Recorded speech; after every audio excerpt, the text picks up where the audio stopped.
करीब 5000 साल पहले समुद्र के बीच बसी थी एक भव्य नगरी, जहां बड़े बड़े 9 लाख से भी ज्यादा महल थे, जिसमें हीरे और सोने के साथ ही 7 और भी कई अमूल्य रत्नों से कारीगरी की गई थी। यह शहर इतनी ज्यादा वेल प्लान थी कि आज के बड़े बड़े शहर इसके सामने फेल हैं। लेकिन फिर एक दिन अचानक यह भव्य शहर देखते ही देखते समुद्र में समा गया। अब समय में आगे आते हैं। ये बात है 1983 की। गुजरात के ओखा तट के पास अरब सागर की लहरें एक अजीब सी बेचैनी के साथ किनारे से टकरा रही थी। भारतीय पुरातत्वविदों की एक टीम गोताखोरी के उपकरणों से लैस समुद्र की सतह पर खड़ी थी।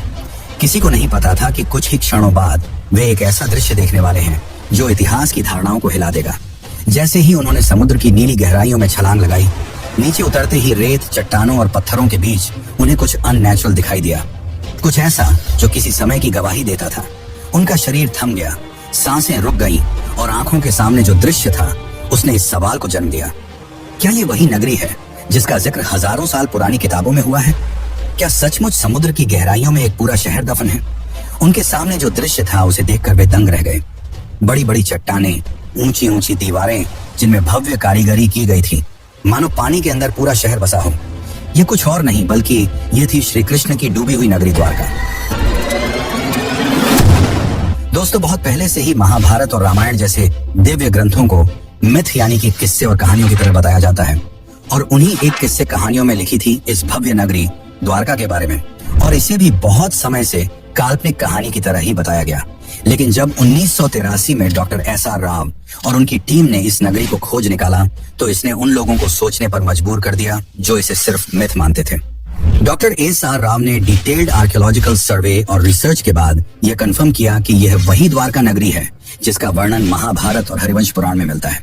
तो आखिर ऐसा क्या हुआ कि द्वारका जैसी समृद्ध शहर एक ही झटके में पानी के अंदर समा गई, और रिसर्च के दौरान डॉक्टर राव और अन्य आर्कियोलॉजिस्ट को ऐसा क्या मिला जिसने उन्हें चौंका के रख दिया? तो आज की इस डॉक्यूमेंट्री में हम जानेंगे उस द्वारका के निर्माण की कहानी जिसे समुद्र की लहरों को भी पीछे छोड़ देना पड़ा था, उस श्राप की सच्चाई जिसे सुनकर स्वर्ग तक कांप उठे थे, और उस ऐतिहासिक खोज की पूरी प्रक्रिया जिसने सदियों पुरानी पौराणिक कथाओं को जमीन या कहिए समुद्र पर लाकर रख दिया। हम जानेंगे कि कैसे डॉक्टर एस.आर. राव और उनकी टीम ने समुद्र की गहराइयों में उतरकर उस नगरी के अवशेष खोज निकाले जिसे लोग सिर्फ कहानी मानते थे। हम यह भी देखेंगे कि कैसे आधुनिक काल में वैज्ञानिकों ने समुद्री तल में हजारों साल पुरानी दीवारें, स्तंभ, लंगर और कलाकृतियां खोजी जिनकी तारीखें महाभारत युद्ध से मेल खाती हैं। तो चलिए इस रोमांचक सफर की शुरुआत करते हैं, जहां पुराण, पुरातत्व और विज्ञान मिलकर उस नगरी की कहानी सुनाएंगे जो हजारों साल पहले स्वर्णिम थी, फिर श्रापित हुई और अंत में लहरों में समा गई। लेकिन उससे पहले अगर आपको वीडियो अच्छी लग रही है तो इसे लाइक करके कमेंट में हरे कृष्णा जरूर लिखें।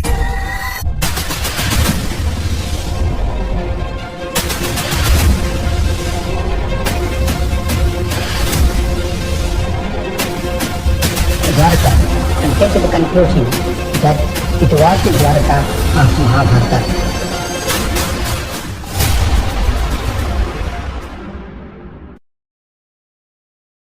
बहुत समय पहले जब मथुरा में कंस का आतंक अपनी चरम पर था, तब श्री कृष्ण ने कंस का वध कर नगरवासियों को उसके अत्याचार से मुक्त किया, जिसके बाद श्री कृष्ण मथुरा में ही बस गए। लेकिन कंस की मृत्यु से क्रोधित होकर कंस के ससुर जरासंध ने मथुरा पर लगभग 17 बार हमले किए। हालांकि इन हमलों में जीत श्री कृष्ण की ही हुई, पर बार बार इन हमलों से परेशान होकर श्री कृष्ण ने मथुरा छोड़कर चले जाना ही उचित समझा, और इस निर्णय ने उन्हें प्रेरित किया एक असाधारण नगरी के निर्माण करने का, जो थी द्वारका। श्री कृष्ण समुद्र तट पर गए और समुद्र देव से प्रार्थना की, हे वरुण देव, मुझे मेरी प्रजा के लिए शांति और सुरक्षा चाहिए। मुझे अपनी गोद से एक टुकड़ा भूमि दो जहां मैं एक नई नगरी बसाऊं। वरुण देव मुस्कुराए और उन्होंने श्री कृष्ण को समुद्र के बीच 12 योजन यानी कि लगभग 153.6 किलोमीटर भूमि दान में दी, जिसके बाद गॉड ऑफ आर्किटेक्ट यानी कि भगवान विश्वकर्मा को इस नगरी के भव्य निर्माण का कार्य सौंपा गया। अंततः उन्होंने इस भव्य नगरी का निर्माण संपन्न किया। महलों की ऊंचाई जैसे आकाश को छू रही थी, दीवारें सोने की थीं, फर्श चांदी के। नगर के चारों ओर विशाल द्वार थे, इसीलिए इस नगरी का नाम पड़ा द्वारका यानी द्वारों का नगर। हवाओं में सुगंधित फूलों की खुशबू थी, गलियों में मोर नाचते थे, और बीचों बीच बना श्री कृष्ण का महल तो ऐसा प्रतीत होता था मानो स्वर्ग पृथ्वी पर उतर आया हो। नगर की सड़कों को इस तरह से बनाया गया था कि वे सीधे बंदरगाह तक पहुंचती थीं। समुद्र से व्यापार के लिए विशेष गोदियां बनाई गईं, जहां जहाज आसानी से आ जा सकें। शहर में जल आपूर्ति के लिए सिंचाई प्रणाली थी, जो उस काल में अत्यंत दुर्लभ मानी जाती थी। स्वच्छ जल के तालाब, हरे भरे बाग और सजे हुए बाजार इस नगरी को न केवल सुंदर बल्कि पूरी तरह आत्मनिर्भर बनाते थे। भागवत पुराण के अनुसार द्वारका में कुल 900 से अधिक भव्य महल थे, जो चंद्रकांत, हीरा, मणि और सोने से बने थे। श्री कृष्ण ने स्वयं उन महलों को अपने प्रियजनों के लिए बनवाया था। बलराम, रुक्मिणी, सत्यभामा, जाम्बवती और अन्य रानियों के लिए अलग अलग राजमहल। ये महल न सिर्फ वास्तुकला का चमत्कार थे, बल्कि अध्यात्म और भक्ति का प्रतीक भी। लेकिन यह अंत नहीं था। अब शुरू होने वाला है वो अध्याय जिसने द्वारका को कालातीत बना दिया। एक ऐसा नगर जिसे स्वयं भगवान ने बसाया, देवताओं ने सजाया और समय ने इतिहास में दर्ज कर दिया। लेकिन जहां निर्माण होता है, वहीं विनाश भी इंतजार करता है। द्वारका की यह स्वर्ण गाथा आगे चलकर एक ऐसे श्राप की छाया में डूबेगी जिसकी कल्पना तक किसी ने न की थी। महाभारत का युद्ध समाप्त हो चुका था। धूल में लथपथ योद्धाओं के शव, बिखरे हुए अस्त्र शस्त्र और खून से लाल धरती, कौरवों का विनाश हो चुका था। अपने पुत्रों की यह दशा देखकर गांधारी काफी क्रोधित हो गई। उनका मानना था कि यदि श्री कृष्ण चाहते तो यह युद्ध होता ही नहीं, परंतु उन्होंने ऐसा नहीं किया, जिससे क्रोधित होकर गांधारी ने श्री कृष्ण को श्राप दिया कि जिस प्रकार मेरे वंश का विनाश हुआ है, ठीक उसी प्रकार तुम्हारे भी वंश का विनाश हो जाएगा। इस श्राप ने यदुवंश के विनाश की नींव रख दी। लेकिन एक और कारण है जिसके चलते द्वारका का विनाश हुआ। दरअसल एक समय की बात है, द्वारका के पास एक स्थल जिसका नाम पिंडारक था, वहां एक दिन प्रमुख ऋषिगण पधारे। इनमें विश्वामित्र, वशिष्ठ, नारद, कण्व, दुर्वासा जैसे महान ऋषि मुनि उपस्थित थे। उन ऋषियों को देख श्री कृष्ण के पुत्र सांब और उसके कुछ मित्रों ने मिलकर शरारत करने की सोची। सांब ने एक गर्भवती स्त्री का रूप धारण कर लिया और उन ऋषियों के पास पहुंचे। इस बात से अनजान कि वे ऋषि कोई साधारण साधु संत नहीं, बल्कि त्रिकालदर्शी थे, जिन्हें सब कुछ मालूम था। सांब और उसके मित्र उनके निकट गए और उनकी तपस्या भंग कर ऋषियों से अपने होने वाले बच्चे के बारे में पूछने लगे। अपना इस तरह अपमान होता देख मुनिगण गुस्सा हो गए और उन्होंने सांब को यह श्राप दिया कि तुम एक लोहे के मुशल को जन्म दोगे, जो यदुवंश के विनाश का कारण बनेगी। सांब और उनके साथी भयभीत हो उठे। उन्होंने माफी मांगी, पर अब कुछ नहीं हो सकता था। कुछ दिनों बाद वही हुआ जो भविष्यवाणी की गई थी। जब सांब सुबह उठा तो उसके कपड़ों में एक भारी भरकम मुशल मिला। यह दृश्य देख यदुवंशी चिंतित हो उठे और जब यह बात श्री कृष्ण के नाना राजा उग्रसेन को पता चली तो उन्होंने मुशल के छोटे छोटे टुकड़े कर समुद्र में फेंकने का आदेश दिया। और जैसे ही यह टुकड़े समुद्र में फेंके गए, एक विशाल मछली ने वह टुकड़े खा लिए। कुछ समय बाद जब कुछ मछुआरों ने उस मछली को पकड़ा और जब उसे काटा गया तो उसके पेट से लोहे के टुकड़े निकले। उन मछुआरों ने वह टुकड़े एक जरा नामक शिकारी को बेच दिए। अब वह शिकारी इन टुकड़ों से अपनी तीर बना रहा था और दूसरी ओर द्वारका में स्थिति धीरे धीरे खराब होने लगी थी। गांधारी के श्राप का असर दिखाई देने लगा था। जैसे जैसे समय बीतता गया, यदुवंश के लोगों में अहंकार बढ़ता गया। भोग विलास, मदिरा और दुराचार ने धर्म और मर्यादा का स्थान ले लिया था। नैतिकता समाप्त हो चुकी थी। फिर एक दिन, जिसे आज भी प्रभास त्रिकाल के नाम से जाना जाता है, यदुवंश के वीरों ने समुद्र किनारे एक उत्सव आयोजित किया। शराब, घमंड और गाली गलौच ने मिलकर उस उत्सव को युद्ध भूमि में बदल दिया। वे आपस में ही लड़ने लगे। जिन हथियारों से उन्होंने युद्ध जीते थे, उन्हीं से वे एक दूसरे को मारने लगे। श्री कृष्ण समझ चुके थे कि अब विनाश निकट है, जिसके पश्चात वे वन की ओर चल पड़े और वहां एक वृक्ष के नीचे विश्राम करने लगे। तभी वहां वह शिकारी पहुंचा जिसने उस मुशल के टुकड़े से तीर बनाए थे। उस शिकारी ने श्री कृष्ण को हिरण समझकर उन पर तीर चला दी और जैसे ही तीर श्री कृष्ण के पैरों में लगी, उन्होंने यह लोक त्याग दिया और उनके मृत्यु के साथ ही पूरी द्वारका नगरी पानी में समा गई। इस प्रकार द्वारका का वह वैभवशाली अध्याय समाप्त हुआ। वह नगर जिसे स्वयं भगवान ने बसाया था, जिसने एक युग देखा था, अब रह गया केवल शास्त्रों के पन्नों में और समुद्र की खामोशी में छिपी एक अमर स्मृति के रूप में। लेकिन क्या यह अंत है? क्या हुआ श्री कृष्ण के मृत्यु के पश्चात और क्यों श्री कृष्ण आज भी जिंदा हैं? अर्जुन ने क्या भूमिका निभाई? ये सब जानने से पहले हम ये जान लेते हैं कि आज के समय में कहानी कही जाने वाली द्वारका नगरी को कैसे खोज निकाला गया और क्या सच में यह वही द्वारका नगरी है जो श्री कृष्ण ने बनवाई थी। तो चलिए अब जानते हैं इसका असली इतिहास और रहस्य। लेकिन उससे पहले अगर आपको यह वीडियो ज्ञानपूर्वक लग रही है तो इसे अपने दोस्तों, रिश्तेदारों और अन्य भक्तों को जरूर शेयर करें। बहुत लंबे समय तक द्वारका को सिर्फ एक पौराणिक नगरी माना जाता था। श्रीमद् भागवत पुराण, विष्णु पुराण, हरिवंश पुराण और महाभारत में इसके भव्य विवरण तो थे, लेकिन भौगोलिक रूप से यह कहां थी, यह रहस्य बना हुआ था। अधिकांश विद्वान मानते थे कि यह एक धार्मिक कथा बस है, कोई ऐतिहासिक सच्चाई नहीं। लेकिन यह सोच पहली बार 1930 के आसपास हिली, जब गुजरात के सौराष्ट्र इलाके में कुछ मछुआरों और गोताखोरों ने समुद्र के अंदर अजीब पत्थरों और ढांचों को देखने की बात बताई। यहाँ तक कि कुछ पायलटों ने, जो अरब सागर के ऊपर उड़ान भर रहे थे, बताया कि उन्होंने पानी के नीचे सीधी रेखाओं जैसी आकृतियां देखी हैं, जैसे कोई पुराना शहर हो। यहीं से उस राज की तलाश शुरू हुई जिसने एक प्राचीन कहानी को एक खोज में बदल दिया। फिर आया साल 1963, जब भारतीय पुरातत्व सर्वेक्षण विभाग यानी कि ASI ने पहली बार बेट द्वारका के पास खुदाई शुरू की। ये वही इलाका था जिसे स्थानीय लोग सदियों से भगवान श्री कृष्ण की नगरी मानते आए थे। खुदाई में वहां से कई प्राचीन बर्तन, मूर्तियां और पक्के ढांचे मिले। इससे ये तो साबित हो गया कि यह जगह काफी पुरानी है, लेकिन इससे द्वारका की असली पहचान अभी भी पूरी तरह साफ नहीं हुई थी। इसके कुछ साल बाद 1970 के दशक में एक और बड़ा सुराग मिला। जामनगर के सरकारी रिकॉर्ड में एक प्राचीन ताम्रपत्र का जिक्र था, जो करीब 6ठी शताब्दी का बताया गया। यह ताम्रपत्र सिंध दत्त नाम के राजा से जुड़ा था और उसमें साफ साफ लिखा था कि यहाँ भगवान श्री कृष्ण निवास करते थे। ये ऐसा पहला ऐतिहासिक दस्तावेज था जिसमें धर्म और इतिहास आपस में जुड़ते नजर आए। इससे इतिहासकारों को पहली बार यह लगा कि द्वारका सिर्फ एक कल्पना नहीं, बल्कि शायद एक खोया हुआ सच है। इसके बाद इस खोज को सही दिशा दी SR राव ने। वे ASI के वरिष्ठ अधिकारी थे और भारत के शुरुआती समुद्री पुरातत्वविदों में से एक माने जाते हैं। उन्हें महाभारत और पुराने ग्रंथों की बातों पर भरोसा था। उन्होंने उन विवरणों की तुलना आधुनिक समुद्री नक्शों से की और पाया कि अगर द्वारका सच में कभी बसी थी तो वह गुजरात के पश्चिमी तट पर ही रही होगी। इसी सोच से 1979 में भारत में पहली बार समुद्र के नीचे पुरातात्विक खोज की नींव रखी गई। डॉक्टर राव ने गोवा स्थित नेशनल इंस्टीट्यूट ऑफ ओशनोग्राफी यानी कि NIO की मदद ली और एक नई खोज का अभियान शुरू किया। ये काम आसान नहीं था। न तो उस दौर में भारत के पास अच्छे उपकरण थे, न ही आधुनिक तकनीक। फिर भी उन्होंने स्थानीय मछुआरों, गोताखोरों, पुरानी नावों और शुरुआती सोनार तकनीक की मदद से समुद्र के अंदर छिपे राज को ढूंढना शुरू किया। और इसी दौरान समुद्र की सतह के नीचे उन्हें कुछ ऐसे ढांचे दिखाई देने लगे जो किसी भी नजरिए से प्राकृतिक नहीं लगते थे। वहां पत्थरों की लंबी दीवारें थीं, बड़े बड़े खंभे थे और ऐसे लंगर भी मिले जो साफ बताते थे कि वहां कभी जहाज आते जाते रहे होंगे, यानी ये जगह एक पुराना बंदरगाह रहा होगा। लेकिन ये तो बस शुरुआत थी, असली खुलासे तो अभी बाकी थे। 1979 की खोज ने एक ऐसा दरवाजा खोल दिया था जिसके पीछे छुपी थी एक बहुत पुरानी, लगभग भूली हुई कहानी। अब 1980 का दशक उस कहानी को सच साबित करने की जिद बन चुका था और इस जिद की सबसे बड़ी वजह थे doctor SR Rao. Doctor Rao को महाभारत और पुराणों में लिखी बातों पर पूरा भरोसा था। उन्होंने उन ग्रंथों के नक्शों और विवरणों को पढ़ा, समझा और फिर आधुनिक समुद्री मानचित्रों से मिलाया। उन्हें यकीन था कि श्री कृष्ण की वो नगरी जिसे दुनिया ने बस एक कहानी मान लिया था, वो कहीं ना कहीं अरब सागर के नीचे आज भी मौजूद है। लेकिन उनका ये सफर बिल्कुल भी आसान नहीं था। उस समय भारत में समुद्री खुदाई यानी कि मरीन आर्कियोलॉजी एक बिल्कुल नया क्षेत्र था।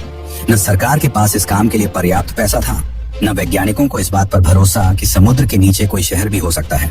बहुत सारे लोग इस प्रयास को बस धार्मिक सोच का हिस्सा मानते थे। कई लोगों ने डॉक्टर राव से कहा, पौराणिक कथाओं को इतिहास से जोड़ने का क्या फायदा, लेकिन उन्होंने कभी हार नहीं मानी। डॉक्टर राव ने ASI और गोवा के नेशनल इंस्टीट्यूट ऑफ ओशनोग्राफी के साथ मिलकर एक समुद्री अभियान शुरू किया। इंडियन नेवी के गोताखोरों की भी मदद ली गई, लेकिन चुनौती सिर्फ ये नहीं थी कि लोग विश्वास नहीं कर रहे थे। असली मुश्किल थी टेक्नोलॉजी और संसाधनों की कमी। उस समय न तो सोनर जैसी आधुनिक तकनीक थी, न ही पानी के अंदर काम करने वाले रोबोट्स। डाइवर्स को अपने हाथों से समुद्र की सतह को टटोलना पड़ता था। 1980 के दशक में, यानी लगभग 40 साल पहले, समुद्र में जाकर खुदाई करना कोई आसान काम नहीं था। इसके लिए archaeologist, divers, oceanographers, under water photographers, historians, geologist और बहुत से टेक्नीशियनों की जरूरत होती थी। इतनी बड़ी टीम को बनाना और उन्हें काम पर लगाना अपने आप में एक बड़ा काम था। फिर भी राव ने हार नहीं मानी। फंडिंग की इतनी कमी थी कि उन्होंने अपने वेतन से टीम का खाना तक खरीदा। उन्होंने सिर्फ 800 रुपए में एक्सपीडिशन शुरू किया था और यह भी उन्हें छोटे छोटे फंड्स इकट्ठा करके मिले थे। वह चाहते थे कि सरकार एक स्थायी समुद्री पुरातात्विक इकाई बनाए, लेकिन यह इतना भी आसान नहीं था। 1983 से 1992 के बीच राव की टीम ने लगभग 12 बार समुद्र में जाकर खुदाई की। खोज के लिए बेट द्वारका और आसपास के इलाकों को चुना गया और फिर एक एक कर सामने आने लगे ऐसे सबूत जिन्होंने न सिर्फ भारत को बल्कि पूरी दुनिया को चौंका दिया। गोताखोरों ने समुद्र के तल से लगभग 30 मीटर नीचे 560 मीटर लंबी पत्थरों की दीवार खोज निकाली। ये कोई प्राकृतिक बनावट नहीं थी, ये इंसानों द्वारा बनाए गए शहर की दीवार थी। उसकी बनावट वैसी ही थी जैसी महाभारत में द्वारका के वर्णन में मिलती है। फिर मिले 30 से भी ज्यादा पत्थर के खंभे जो शायद किसी महल या भवन का हिस्सा रहे होंगे। ऐसे लंगर यानी कि एंकर्स मिले जिनसे पता चलता था कि वहां से नौकाएं चला करती थी।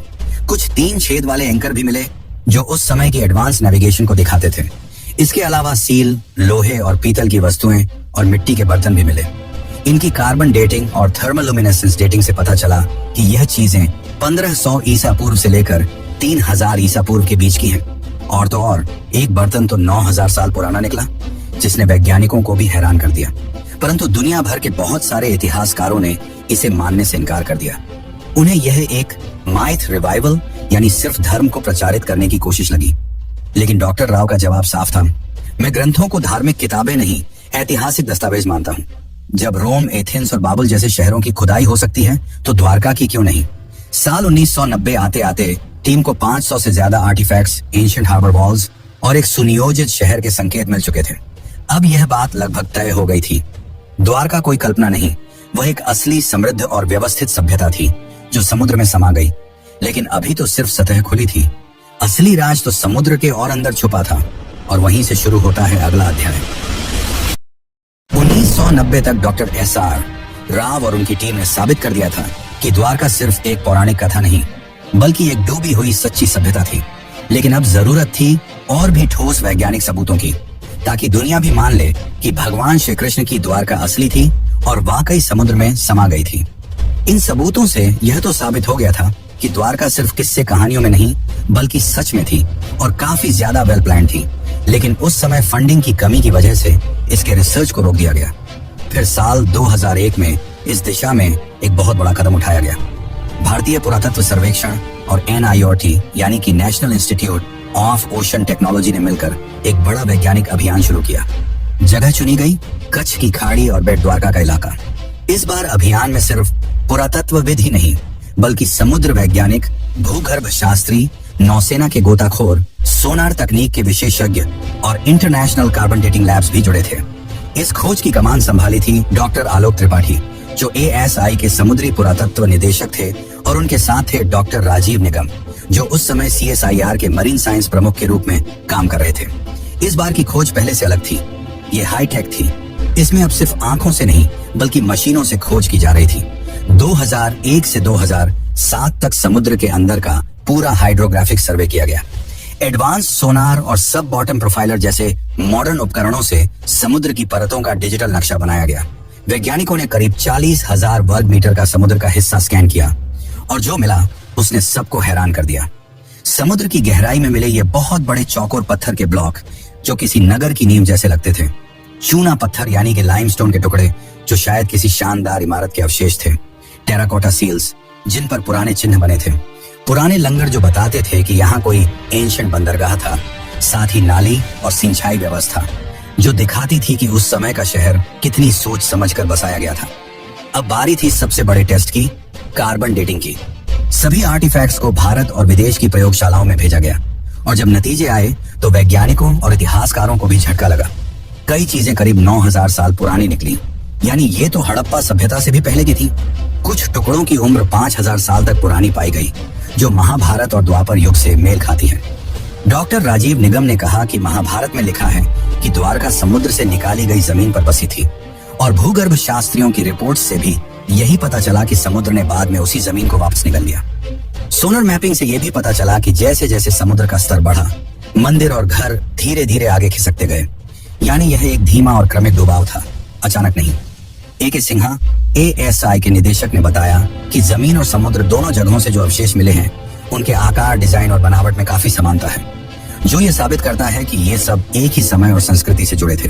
फिर आया साल 2007 जब नौसेना और ASI ने मिलकर तीसरा सबसे बड़ा अंडर वाटर एक्सकवेशन शुरू किया। पंचकोई बीच के पास से शुरू हुई इस खुदाई में लगभग 2 नॉटिकल मील के दायरे में फैली हुई मंदिरों की दीवारें, महल के खंडहर और जल निकासी प्रणाली मिली। यही वो पल था जब पहली बार दुनिया ने माना द्वारका कोई कल्पना नहीं, बल्कि एक सच है, एक पूरी सभ्यता जो समुद्र में समा गई। लेकिन फिर भी एक सबसे बड़ा सवाल बाकी रह गया, आखिर द्वारका डूबी क्यों? इसका धार्मिक दृष्टिकोण से तो हमने उत्तर जान लिया, अब जानते हैं वैज्ञानिक दृष्टिकोण से, और साथ ही जानेंगे आज के समय की द्वारका के बारे में। तो बने रहिए, क्योंकि हम जो आपको बताने वाले हैं वो आपको चौंका कर रख देगा। 2007 की खोजों ने यह साबित कर दिया था कि समुद्र की गहराइयों में कोई आम चीजें नहीं, बल्कि एक पूरी बसी हुई और समृद्ध नगरी है। लेकिन एक सवाल अब भी रह गया था, आखिर ये नगर डूबा कैसे? क्या वाकई ये कोई श्राप था जैसा ग्रंथों में लिखा है, या फिर इसके पीछे कोई प्राकृतिक और वैज्ञानिक वजह थी? इन सवालों के जवाब ढूंढने के लिए वैज्ञानिकों ने रुख किया ओशनोग्राफी यानी कि समुद्र विज्ञान और जियोलॉजी यानी कि भूगर्भ शास्त्र की ओर। अब तक जो मिला था वो सब प्रमाण तो थे, लेकिन अब जरूरत थी समय को मापने की, ये जानने की कि जब द्वारका बसी थी तब समुद्र में ऐसा क्या हुआ जो वो सब कुछ निगल गया। इस पूरे शोध का आधार बना सी लेवल राइज थ्योरी। अमेरिका की SSCSM यूनिवर्सिटी के प्रोफेसर रेंस ने एक अध्ययन किया जिसमें अरब सागर के सी लेवल को 20,000 सालों के डेटा के जरिए ट्रैक किया गया था। इस रिसर्च के मुताबिक 9,000 साल पहले यानी करीब 11,000 साल पहले समुद्र का स्तर आज के मुकाबले 25 मीटर नीचे था।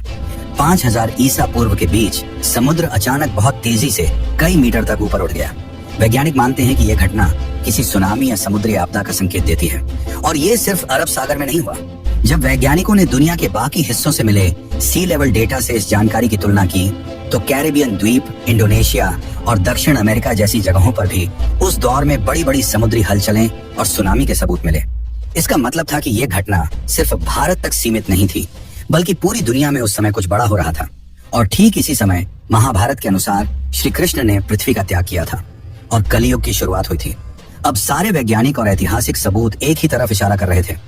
द्वारका का डूबना कोई कल्पना नहीं, बल्कि एक सचमुच की ऐतिहासिक घटना थी जिसमें प्राकृतिक आपदा, समय का चक्र और शायद कर्मों की प्रतीकात्मक कहानी सब एक साथ जुड़ गए थे।